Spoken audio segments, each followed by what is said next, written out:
Sam and I, as he mentioned, are from Florida, and we drove up from Tampa, right outside of Tampa, to Nashville to attend a music school. And Chad is from this tiny place in Louisiana called Hicks, and we like to make fun of him about that.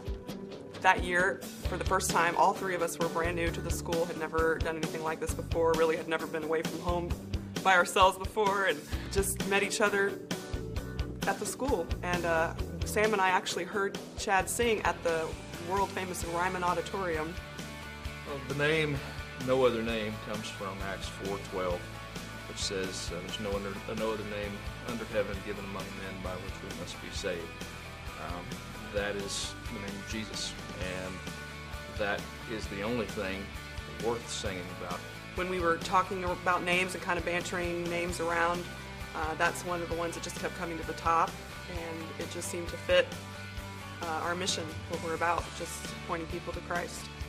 Our influences, at least for what we do now, are just, for me, primarily it's just my family. We always grew up, like I said, singing, and my aunt especially, there's one aunt, my grandmother's sister, who led the music at our church and was just, had an encyclopedia of wonderful songs of the faith. Actually, the first cassette that I ever had was the Imperials. That was such an influence on me, that music. Anything with tight harmony or anything like that is yeah, something we all, I think, grew up doing and love doing. So that's kind of our biggest influence.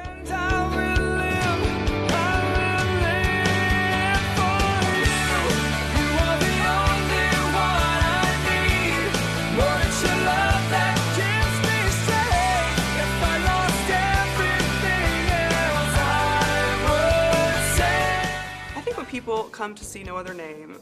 For us, it's a worship experience. When we select songs or when we write songs that we are going to perform on a regular basis, they have to really do something to us individually, right. in emotionally and theologically and everything. And so that way, when we sing them, we're worshiping and we're leading the audience in worship. I hope they're led to the throne. Our main ministry is after we leave. When people have a CD or whatever and they listen to a song over and over again and it begins to minister to them, maybe they didn't hear the words first time, maybe they were just listening to the music or this and that, or maybe they had an experience in their life after they saw us and the song meant something to them. That they'd be able to walk away that night when it's all over with and say, wow, I just had a God experience. God showed up tonight. That was great.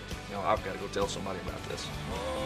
It should be our goal as Christians to lead unbelievers to the cross, because the cross defines, what it is to be a Christian. If it weren't for the cross, nothing else would matter. And so it's our duty and responsibility, and should be our goal and mission in life to lead others to the cross. We are, as Christians, to go out and try to show people the way to Jesus. We're to point people in that direction. Without Christians filling that role, then how in the world is anybody gonna see the truth and know the truth? We have to get out and we have to go and find them. We can't wait for them to come to us. We have to go to them.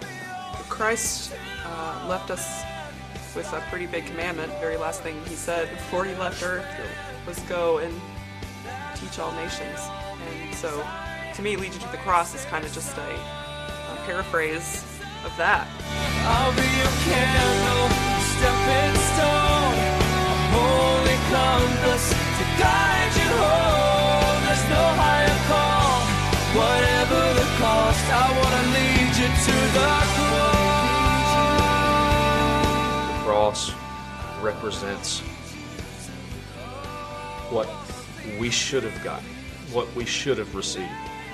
There is absolutely nothing more important in our lives that we can lead someone to other than the cross.